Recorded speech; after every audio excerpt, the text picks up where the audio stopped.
축복을 가로막는 7대 죄악에 대해서 말씀을 나누고자 합니다.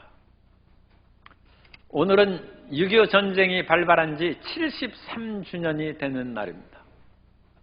동족 상장이 피비린 나는 전쟁이 73년 전에, 그리고 휴전협정까지 70년 전에 있었고, 일제강점기에 모든 것을 다 약탈당했어요.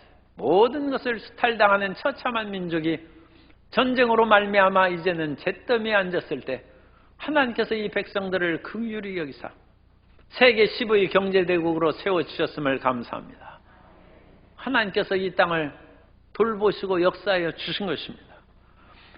73년 전에 전쟁이 일어났을 때 그 당시 유엔이 즉각 안보리를 개최하여서 안보리 결의안 73호를 만들었는데 거기에는 이와 같이 기록되어 있습니다. 북한의 남침은 평화를 파괴한 것이며 모든 적대 행위를 즉각 중지하고 북한은 군대를 38선 이북으로 철수하라는 그런 내용이 담겨 있습니다. 유엔군으로 결성된 세계의 16개국의 젊은이들이 이 땅에 와서 대한민국의 자유와 민주 수요를 위해서 피를 흘리고 그 피를 하나님께서 긍휼히 여기사 이 땅에 자유 대한민국을 세워주신 줄 믿습니다. 그로부터 하나님께서 풍성한 복을 내려주셨은즉 우리는 이제는 다시는 동족 상잔의 전쟁에 휘말리지 말아야 되고 더욱 부강하고 발전한 나라를 건설해서 여전히 전쟁 속에서 고통당하고 내전으로 말미암아 굶주린 사람들에게 빵과 복음을 증거하는 대한민국이 되고 한국교회가 되기를 소망합니다. 지금도 우크라이나와 러시아에는 전쟁이 일어나고 있는데 우크라이나는 넓은 평야지대가 있어요. 그래서 그곳은 곡창지대입니다. 그런데 전쟁통에 그리고 수자원을 공급하는 댐이 폭파됨으로 말미암아 이제는 큰 문제가 생겼어요. 우크라이나의 사람들도 먹을 것이 없는 아마 고통을 겪을 것이고 또 그 지역에 많은 식량이 공급되지 않음으로 말미암아 식량, 곡물가가 폭등하는 어려움을 겪을지 모르겠습니다. 하나님께서는 이 땅에 120억 명의 사람들이 먹을 수 있는 식량을 주셨다고 합니다. 오늘날 세계 인구는 80억 명입니다. 먹고 남을 만큼 식량을 주셨는데 지금 8억 명 이상이 굶주리고 수천만 명이 굶어 죽습니다. 왜 그런 일이 생기겠습니까? 하나님이 식량을 안 주셔서 그런 것이 아니라 제대로 그 모든 것을 받아 누리는 그런 이 땅의 세계 시민이 되지 못하기 때문입니다. 오늘날 하나님께서는 여전히 우리에게 풍성한 복을 내려주십니다. 하나님께서 풍성한 복을 내리시는 것이 의심되는 분은 밖에 나가서 태양을 보시면 됩니다. 여전히 태양은 찬란하게 비치고 있어요. 우리가 밤이 되어도 태양은 비치고 여전히 조금도 그 빛이 어두워지지 않습니다. 다만 우리가 태양을 등지고 지구가 반대로 지금 자전으로 돌아섰기 때문에 태양빛을 못 받는 것입니다. 대낮에도 우리가 태양빛을 받지 못하는 것은 구름이 가리기 때문입니다. 하나님의 은혜는 변함없습니다. 하나님은 영원한 사랑으로 우리에게 베풀어 주신 것입니다. 그런데 우리가 복을 받지 못하고 질병과 죄악과 온갖 것으로 인하여 신음하는 것은 하나님과 우리 사이에 죄악이 가로막고 있기 때문이라고 이사야 59장에서 말씀하고 있는 것입니다. 이 죄악을 없애버릴 때 태양이 찬란하게 비쳐서 모든 만물을 따뜻하게 하고 소생하게 하는 것처럼 주의 은혜로 우리가 살아날 수 있는 것입니다. 그런 하나님과 우리 사이를 가로막는 죄악이 어떤 것이 있습니까? 수많은 죄악이 있지만 오늘 7대 죄악, 치명적인 죄악들입니다. 이 죄악을 살펴보고 이 죄악을 우리에게서 제거해버리면 태양빛이 여전히 비친 같이 하나님께서 우리 성도님들의 기도를 응답해 주실 것이고 하나님의 치료와 구원의 역사가 그 영혼의 그 삶에 넘쳐나게 될 줄로 믿습니다. 하나님과 우리 사이를 가로막는 첫 번째 죄는 교만의 죄입니다. 인간이 무엇이 잘났다고 교만하겠습니까마는 사실 우리는 대단한 존재입니다. 왜 대단한 존재냐면 사람의 몸은 흙의 티끌로 만들었어요. 그래서 우리는 죽으면 티끌로 돌아가는 것입니다. 그러니까 그것은 별 보배가 안 해요. 그런데 하나님께서는 우리의 영혼을 자기의 형상과 모양대로 지으셨다고 했습니다. 하나님의 형상을 닮아서 우리가 태어나는 것입니다. 그러므로 우리는 대단한 존재입니다. 그것만 해도 우리는 말할 수 없는 자부심과 긍지를 가지고 살아갈 수 있습니다. 그런데 이 티끌 같은 인생이 피조물인 것을 망각하고 나도 하나님과 똑같이 된다는 생각을 하면 그때부터 교만해지는 것입니다. 뱀이 와서 하와를 유혹합니다. 내가 선악을 알게 하는 나무 열매를 먹으면 내 눈이 밝아져서 내가 하나님과 같이 된다는 것입니다. 그것이 교만죄인 것입니다. 마귀는 원래 교만함으로 말미암아 타락했습니다. 이사야 14장 12절 말씀을 보면 너 아침의 아들 계명성이여 어찌 그리 하늘에서 떨어졌으며 너 열국을 엎은 자여 어찌 그리 땅에서 찍혔는고 내가 내 마음에 이르기를 내가 하늘에 올라 하나님의 무뼈 위에 내 자리를 높이리라. 내가 북극 지폐의 산 위에 앉으리라. 가장 높은 구름에 올라가 지극히 높은 이와 같아지리라 하는도다. 지극히 높은 하나님과 피조물인 타락한 천사장이 어찌 같겠습니까? 인간이 흙으로 지음받은 피조물인데 비록 하나님의 형상으로 지음받았다 할지라도 어찌 하나님이 되겠습니까? 그런데 인간이 교만해진 것입니다. 그래야 선악을 알게 하는 나무 열매를 먹고 불순종입니다. 그리고 내 스스로 하나님이 된 것입니다. 그것이 교만죄입니다. 그 교만한 것이 하나님 앞에 어찌 설 수 있겠습니까? 예레미야 50장 31절에 보면 주 만군의 야훼의 말씀이니라.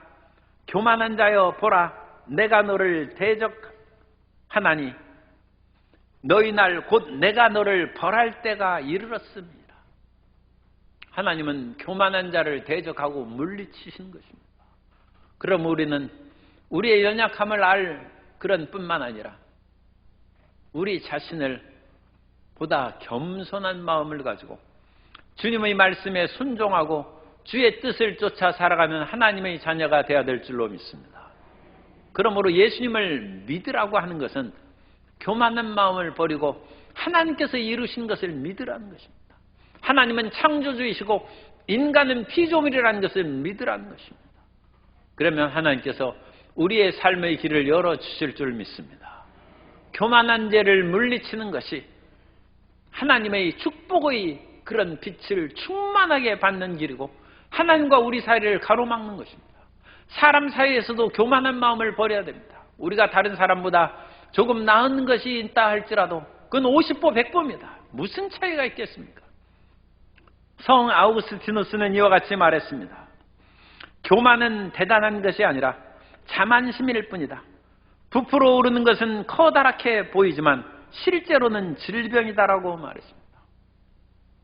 빵이 부풀어 온다고 해서 밀가루가 새로 생기는 것이 아니라 다만 거기에서 발효를 시켜서 부풀어 오른 것이고 그것이 터지면 납작하게 쭈그러드는 것입니다. 사람의 세포가 교만하여 부풀어 오는 것이 암덩어리입니다. 그래서 자기 자신의 몸을 파괴시키는 것입니다. 우리가 영적으로 마음으로 교만하게 되면 그 마음이 스스로 부풀어 올라서 자신을 파멸시키는 것입니다. 교만한 것을 물리치고 하나님 앞에 겸손한 믿음의 사람이 되고 이웃 사람들과 서로 겸손하게 손에 손을 잡고 살아가는 하나님의 자녀들이 되시기를 주님 이름으로 축복합니다.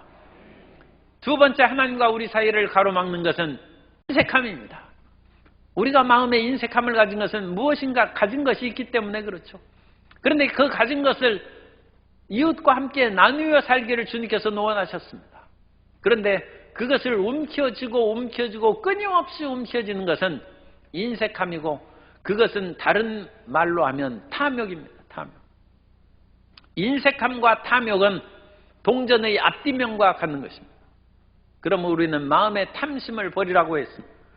골로새서 3장 5절에 그러므로 땅에 있는 지체를 죽이라 곧 음란과 부정과 사욕과 악한 정욕과 탐심이니 탐심은 우상숭배니라.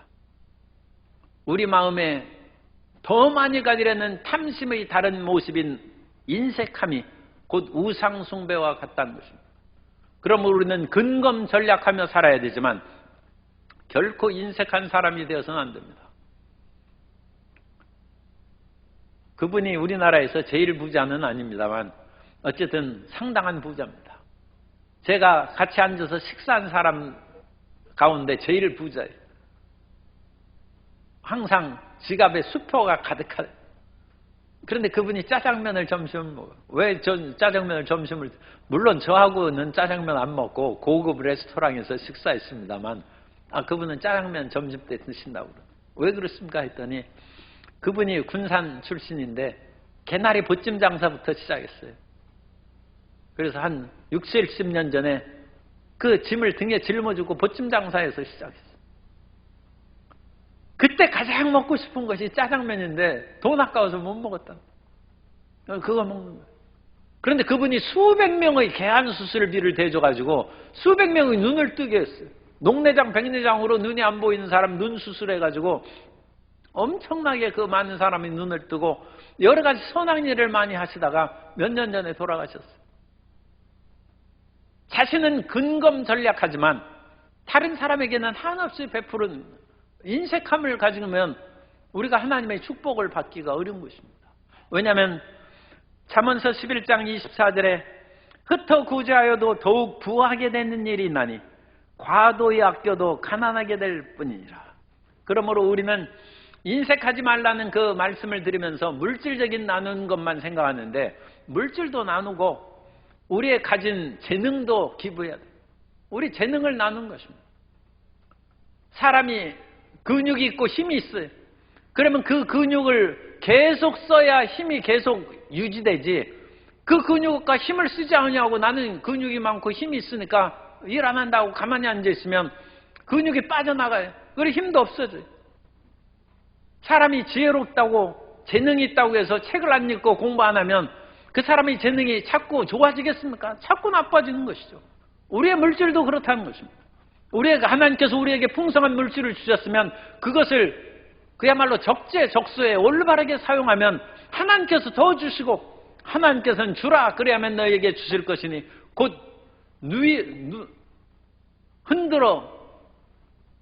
누르고 흔들어 넘치도록 하여 너희에게 안겨준다고 하나님께서 말씀하십니다. 하나님께서 오늘날에는 직접 일을 하시는 것도 많지만 직접 안 하시는 것도 많이 있어요. 그 중에서 대표적인 것이 하나님께서는 이제는 아담과 하와를 안 만드셔요. 부모님을 통하여 자식을 낳도록 하시는 거예요. 그리고 하나님께서는 사람에게 빵을 나눠주시고 오병이의 기적을 행하시고 만나를 내리시고 반석에서 물을 내리시는 것을 여러 번 하셨지만 이제 요즘날에는 너희가 먹을 것을 주랍니다. 너희가 먹을 것을 주라. 우리에게 복을 주셔서 그것만 너희가 움켜쥐지 말고 너희 주변 사람들에게 나눠주라. 왜냐하면 하나님께서 하신 일을 그 사람에게 시키는 것입니다. 그러므로 우리가 인색하지 말고 베풀고 나누면 하나님의 축복의 통로가 되어서 넘치도록 우리에게 임하여 주실 줄 믿습니다. 오늘 우리가 8월에 몽골 의료 선교를 갔는데 몽골 의료 선교의 팀에 참여한 분들이 의사 선생님, 간호사 선생님이 굉장히 바빠요. 그분들은 그야말로 1년에 얼마 동안 쉬는데 그 쉬는 휴가 시간에 가는 거예요. 그분들이 일하지 않으면 병원이 수입이 없죠. 그러니까 그야말로 열심히 일을 시키는데 자기의 금쪽 같은 휴가 시간을 해서 의료 선교로 가는 것입니다. 자기의 능력을 기부하는 거예요. 뿐만 아니라 거기에는 여러 가지 음식도 준비하고 또 이용으로 머리도 이렇게 깎는, 그 이용 학원에 가서 거기에 있는 몽골 사람들을 깎아주려고 가서 배우는 거예요. 자격증도 따고 또 어린아이들을 즐겁게 하기 위해서 율동 찬양을 배우고 그게 인색함을 벗어버리는 겁니다. 내게 있는 달란트를 다른 사람에게 활용하는 것입니다. 자기에게 있는 모든 달란트를 남기지 말고 베풀고 활용하면 하나님께서 받은 자에는 더 풍성하게 우리에게 채워주시고 복을 내려주실 줄 믿습니다. 자기가 가진 영적인 재능이나 지적인 재능이나 물질적인 그 모든 풍요한 것을 인색함 없이 나눠줄 때 하나님께서는 그 사람을 축복의 통로로 세워주시는 것입니다. 우리 옆에 계신 분에게 우리 축복의 통로가 됩시다 인사하겠습니다. 세 번째로 우리 인생에 있어서 하나님의 축복을 가로막는 것이 음욕입니다. 그래가지고 이 관계의 파멸을 가져온 것이 음욕이에요. 인간에게는 생사의 본능이 있어요. 살고자 하는 본능은 식욕입니다. 사람 밥맛 없으면 죽는 것이죠. 식욕이 인간의 살고자 하는 본능이고, 자식을 낳고자 하는 것이 죽음의 본능이라고 합니다. 소나무가 어느 날 평상시에는 솔방울이 100개 열었는데 어느 해에는 1000개 열었다. 다음에 소나무 죽는다고 얘기합니다. 왜냐하면 마지막 자손을 남기고 소나무가 죽일 것을 스스로 이제 아는 것이죠. 그래가지고 마지막 솔방울을 온 힘을 다하여 내고 그 다음에 말라 죽는 것입니다. 그래서 사람이 자식을 낳는 본능은, 그것은 본능적인 욕구이기 때문에 막을 수가 없어요. 그런데 이 본능이 잘못되면 그야말로 무분별하게 음란과 방탕을 행한다. 오늘날 이 세상에 이와 같은 죽음의 본능이 너무 퍼져가지고 무분별하게 그와 같이 음욕에 시달리는 사람들이 많이 있어요. 출애굽 시대에 애굽의 바로가 람세스 2세인데 람세스 2세가 자식을 100여 명이 낳았어요. 자기의 황제가 된 것으로 인하여, 왕이 된 것으로 인하여 자녀만 많이 낳았어요. 백성들을 잘 돌보고 행복하게 살아가는 그와 같은 통치 일을 행하는 것이 아니라 자식들만 그렇게 많이 행하고 그 사람들에게 수많은 이권을 나눠주고 그러다가 죽었습니다. 오늘 우리가 음욕의 죄에 빠지면 모든 재물을 다 탕진한다고 했어요. 왕이니까 그 나라가 거덜나도 표시가 안 났겠습니다만, 음란 방탕에 빠진 사람은 마지막 떡 한 조각만 남게 된다고 했어요. 모든 재물이 없어져요. 뿐만 아니라 몸의 건강도 다 잃어버립니다. 음란 방탕한 사람은 화살이 그 간을 꿰뚫는다고 했어요. 몸의 건강을 잃어버립니다. 그러므로는 하나님께서 음란 방탕의 그 모든 것을 미워하시고 그 죄에 빠지지 말라고 하시므로 우리는 하나님 앞에 정결하고 거룩한 하나님의 자녀가 되어야 될 줄로 믿습니다. 그리고 자식이 없어도 됩니다. 옛날에는 우리가 영원히 살고 부활한다는 그 믿음이 없었어요. 예수님께서 이 땅에 오셔서 죽음을 극복하고 부활하심으로 우리에게 영생의 확실한 믿음을 주셨기 때문에 이제 예수님 믿는 사람은 내가 살아있는데 자녀가 나음으로 말미암아 내 생명이 유지된다는 그런 본능적인 것에 매어 살 필요가 없습니다. 여러분은 예수님과 더불어 영원히 살게 될 것입니다. 그러므로 음욕의 방탕의 모든 죄를 떨쳐버리고 하나님 앞에서 거룩하고 정결한 마음을 갖고 살아야 될 줄로 믿습니다. 잠언서 6장 32절 이하에서 말씀합니다. 여인과 간음하는 자는 무지한 자라. 이것을 행하는 자는 자기의 영혼을 망하게 하며 상함과 능욕을 받고 부끄러움을 씻을 수 없게 된다고 말씀하는 것입니다. 세 번째, 음욕에 대해서 살펴보고 네 번째는 그 또 다른 본능인 탐식의 죄가 하나님과 우리 사이를 가로막습니다. 우리가 지금 4가지 살펴봤어요. 우리가 7가지 죄악 중에서 4가지, 3가지씩 그렇게 외우면 서너 가지씩 외워야 우리 머리에 잘 기억되는데, 첫 번째는 교만한 거예요. 그 다음에 인색함, 세 번째는 음욕, 네 번째는 탐식이에요. 생의 본능을 우리가 갖는 것이 식욕인데, 이 식욕이 너무 과다하면 그것도 우리 몸을 오히려 망하고 손상시킨다는 것입니다. 탐식의 죄를 없애야 돼요. 초대 기독교에서 가장 큰 죄로 여긴 것은 그 사람들은 주변의 핍박 가운데도 목숨을 걸고 믿었기 때문에 그 사람들이 음란방탕하거나 다른 교만 부릴 것은 없어요. 그런데 이 초대 기독교가 박해를 받으면서 가장 경계했던 죄는 탐식입니다. 오늘날에도 사람이 불만에 쌓이고 스트레스 쌓이면 많이 먹은 것으로 해소한다고 하는데 그런 거나 비슷한 거예요. 왜냐하면 모든 것을 다 바치고 목숨 걸었기 때문에 마지막 먹는 것을 그나요 지하 그런 동굴에서 카타콤의 컴컴한 곳에서 그냥 먹는 것만 탐냐고 이 언제 밖으로 나가나 그래가지고 그냥 먹는 거에만 마음을 뺏길 수 있었기 때문에 탐식을 경계했습니다. 오늘날 현대에 수많은 갈등과 사람 사이에 불화 그런 것이 가득하기 때문에 스트레스 해소 책으로 먹는 것에 빠진 사람이 있는데 이건 큰 문제입니다. 탐식이 이 중대한 죄라는 것을 우리가 알아야 돼요. 어떤 보도에 보면 2009년부터 먹방이 유튜버가 개설됐다고 하는데 이 먹방이 개설된 이후로 지금 10몇 년 동안 폭발적인 인기를 여전히 먹방이 누리고 있어서 어떤 먹방의 유튜버는 구독자가 수백만 명이에요. 그리고 수백만 명의 구독자가 있으면 매월 수입이 억대가 넘는데 그러니까 이건 또 돈 벌기 위해서 또 억지로 먹을 수도 있어. 그런데 사람들이 그 먹는 것을 보고 자기도 먹고 그와 같이 스트레스도 해소하고 그러는데 이 먹는 것은 온몸을 상하게 합니다.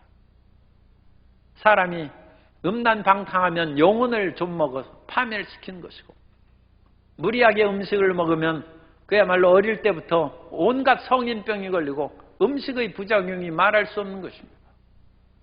그렇기 때문에 우리는 이 탐식의 죄를 떨쳐버려야 됩니다.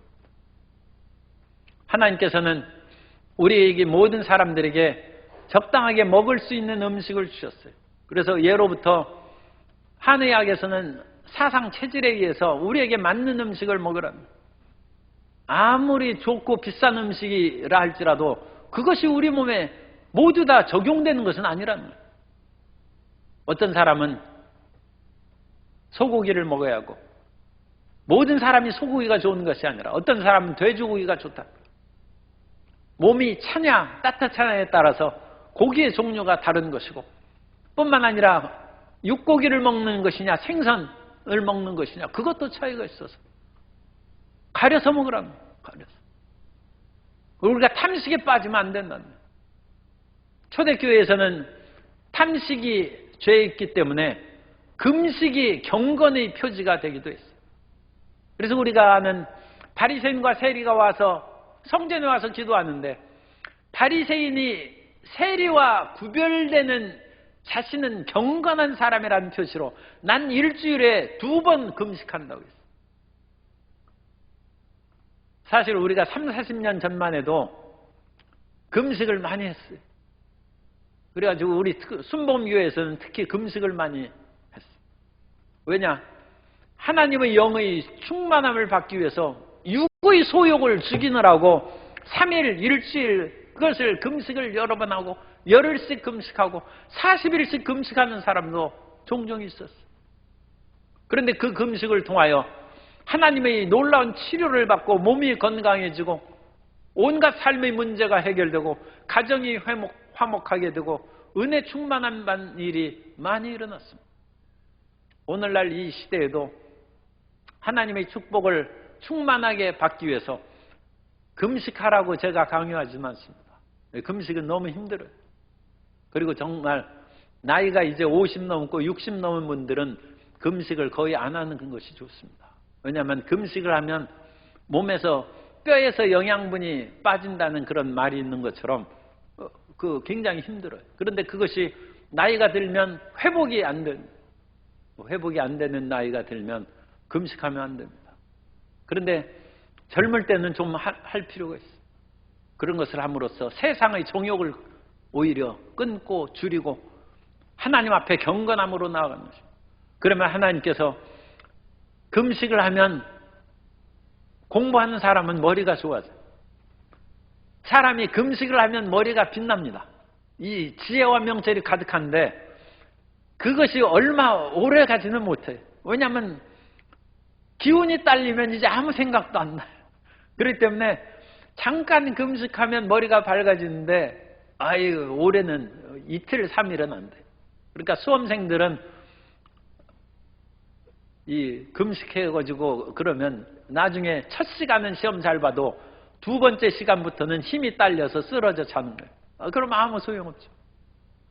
그러나 적절하게 음식을 절제하면 지혜로워져서 공부도 잘하고 이 땅에서 머리도구 위에 있는 그야말로 창조적인 아이디어가 충만하게 채워질 줄 믿습니다. 그 하나님께서 주시는 축복이 이 금식을 절제함으로, 이 음식을 절제하고 탐식을 끊어 그 죄악을 없애버림으로 우리에게 다가오는 것입니다. 그래서 우리에게 이와 같이 교만하고 인색함과 음욕과 탐식의 그런 죄를 끊어버리면 하나님의 빛이 비춰오고, 다섯 번째는 우리 마음 가운데 질투예요. 우리 마음 가운데 질투가 하나님과 우리 사이를 가로막는 죄악이 되는 것입니다. 이 질투는 나보다 더 나은 것이 있는 것에 대해서 분노를 느끼고 화를 낸, 내가 가진 좋은 것은 잊어버리고 다른 사람이 가진 좋은 것에 대해서 마음의 분노를 느끼고 싫어하는 것입니다. 가인이 그 동생 아벨이 하나님 앞에 제물을 드림으로 하나님께서 가인의 제물은 받지 아니하고 아벨의 제물만 받으며 가인이 질투심이 나서 아벨을 죽였어요. 질투는 살인을 부르고 남을 그야말로 궁지에 빠뜨리는 그런 일을 행하는 것입니다. 그러므로 우리는 질투를 하지 말아야 되는데, 우리가 왜 질투를 어떻게 하지 않을 수 있느냐? 우리는 각 사람이 하나님께서 받은 달란트가 다릅니다. 그러므로 저 사람이 나보다 잘하는 것이 있지만 나도 저 사람보다 잘하는 다른 것이 있다는 마음으로 질투심을 이기고 승리하는 하나님의 자녀들이 되시기 바랍니다. 우리가 잘 아는 토끼와 거북이가 경주를 하지 않습니까? 토끼와 거북이가 경주하면 당연히 토끼가 이기죠. 그런데 그렇게 하면 너무 재미가 없으니까 토끼가 잠을 자는 것으로 해서 거북이를 이기게 했어요. 그래서 토끼는 교만하지 말고 거북이와 같은 인생도 희망이 있다는 것을 보여주는데, 그것은 육지 경주에서나 그런 스토리를 만든 것이지, 육지 경기에서는 토끼는 거북이를 이기는 것이 당연합니다. 2차 시합을 해야 돼요. 2차 시합은 어디에서 합니까? 물속에 가서 하면 되는 거예요. 2차 시험은 토끼와 거북이가 물에서 수영 시합을 하다, 그 스토리를 만들어내야 돼요. 토끼는 귀가 커가지고 금방 물속에 들어가면 귀에 물이 차가지고 정신이 아득해. 거북은 누워서 헤엄쳐도 까딱없어요. 토끼와 거북이가 질투하면 안 됩니다. 거북이가 가슴을 치면서 난 이렇게 느릴까? 그렇게 하지 말고, 나는 물속에서 빠르고, 토끼는 육지에서 빠르고, 새는 공중에서 빠르고. 여러분, 새가 가끔씩 깡충깡충 뛰어다니는 참새를 보긴 합니다만 걸어다니는 새 본 적이 없잖아요. 걸어다니는 새는 오히려 닭밖에 없어요. 새는 날아다녀야죠. 사람마다 다른 달란트를 가지고 있으므로 각 사람이 다른 달란트를 가진 것을 인정함으로 질투심을 없이고 서로 간에 화목과 평화의 마음으로 살아가는 성도 여러분 되시기를 주님의 이름으로 축복합니다. 여섯 번째, 하나님과 우리 사이를 가로막는 것은 분노입니다. 사람에게 있어서 분노가 다가오면 그 분노로 말미암아 자기 마음을 상하게 하고 몸을 상하게 하고 이웃을 사람을 상하게 합니다. 요즘은 무서운 세상이 되어서 이웃사촌이 아니라 이웃끼리 차를 주차해 놓을 때 조심조심해야 돼요. 이 주차하는 것으로 인하여 시비가 많고 심지어 칼을 휘두르는 사람까지도 생각하는 험악한 세상이 되었어요. 그래서 그런 일이 생기면 제3자를 통하여 얘기를 전하도록 그와 같이 말을 해야지, 직접 맞닥뜨리면 분노가 치솟아서 어떤 일이 생길지 몰라요. 그리고 사람이 분노하면 상대방에게 해를 가할 뿐만 아니라 우리 마음 가운데 아드레날린이 분비돼가지고 이 혈관이 좁아지고 혈압이 올라서 잘못하면 큰 낭패를 당할 수가 있어요. 사람을 분노케 하면, 분노케 한 사람은 멀쩡한데 화낸 사람이 그냥 머리를 잡고 쓰러지고만.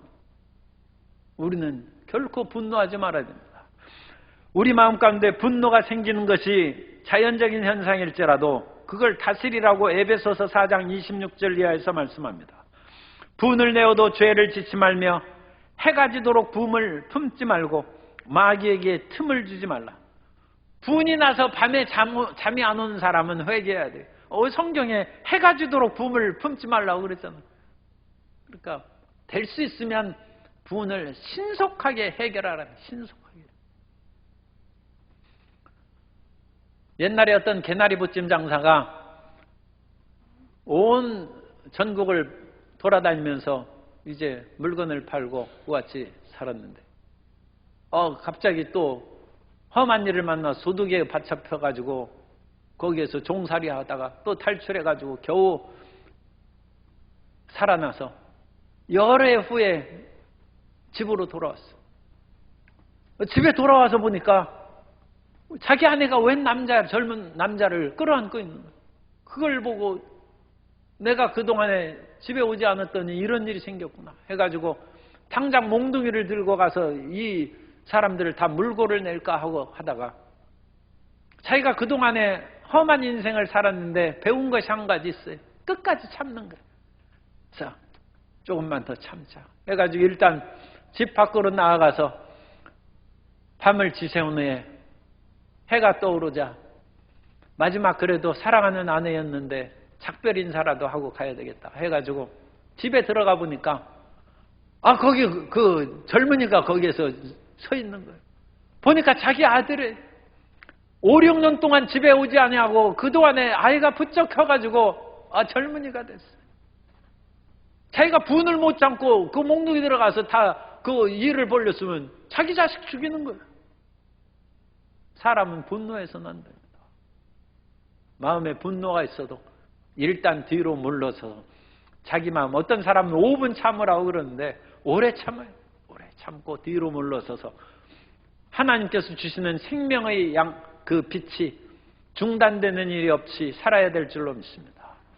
끝으로 7번째는 나태, 게으름이에요. 게으름. 우리가 온갖 것으로 인하여 자기 자신을 지켰어요. 교만하지도 아니하고 음란방탕하지도 아니하고 그야말로 다른 사람을 질투하거나 분노하지도 않고 그와 같이 살아갔는데 마지막 마귀가 와서 우리에게 유혹하는 것은 내 생각은 다 맞다. 그런데 오늘 하지 말고 내일 하라는 거예요. 성경을 읽고 싶은데 마귀가 성경 지금 읽는 것도 좋지만 지금 TV 드라마가 얼마나 좋은데 성경 내일 읽으라는 거예요. 기도해야 되는데 아니 지금 축구 시합 하는데 무슨 기도는 축구 시합 보고 내일부터 기도하라고. 착한 일을 하고 봉사하겠습니다. 이번 주부터 하지 말고 다음 주부터 하라. 내일 하라. 마귀가 와서 마지막 우리를 유혹하고 쓰러뜨리는 것이 너희 생각은 다 맞지만 지금 하지 말고 내일 하라. 사람을 게으름과 나태로 사람을 이끌어가는 것입니다. 그러므로 성경에서는 굉장히 강한 말씀으로 주시는데 게으르면 밥도 먹지 말라고 했어요. 데살로니가후서 3장 10절에 우리가 너희와 함께 있을 때에도 너희에게 명하기를 누구든지 일하기 싫어하거든 먹지도 말게 하라 하였더니 노동은 하나님께서 주신 선물이요 축복입니다. 노동은 저주가 아닙니다. 오늘날 이 세상에서는 세상의 인간적인 제도와 모든 죄악이 난무해서 노동이 저주처럼 보이는 것들이 많이 있어요. 그러나 하나님께서는 원래 일하는 것을 죄 없는 상태에서 아담을 만드시고 하와를 만드시기 전에도 너는 동산을 지키며 다스리라고 아담에게 일거리를 주셨어요. 천국에도 일거리가 있는 줄 믿습니다. 천국은 일하는 곳이라고 어떤 영성가는 얘기를 했습니다. 하나님께서 엿새 동안 일하셨는데 그럼 하나님은 왜 일하십니까? 예수님께서는 심지어 안식일 날 일하는 것을 보고 예수님을 죽이려고 했는데도 예수님께서는 안식일 날 일하셨어요. 물론 그것은 예수님께서 병자를 고치는 일을 하신 것이죠. 일하는 것은 나쁜 것이 아닙니다.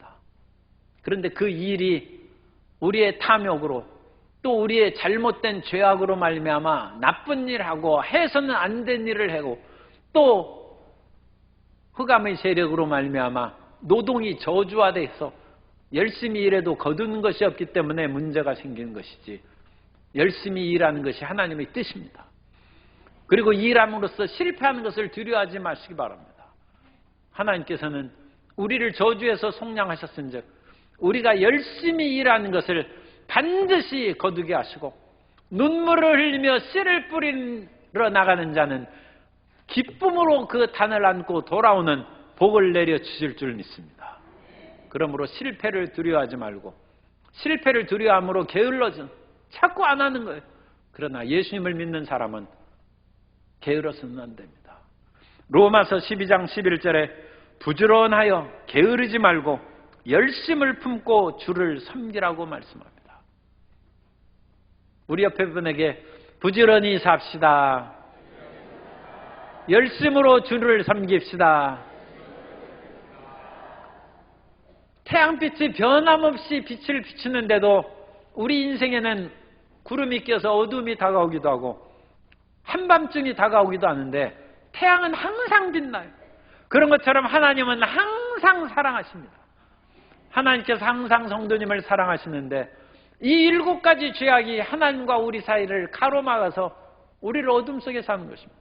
그럼 우리는 4가지 앞에 있는 죄, 교만한 것, 인색한 것, 음욕, 탐식의 죄를 다 제거해버리고 질투와 분노와 나태, 게으름을 없애버림으로 말미암아 하나님의 축복이 찬란하게 모든 성도님의 영혼에, 가정에, 직장과 이 사회에 넘치게 임하게 되시기를 예수님의 이름으로 축원합니다.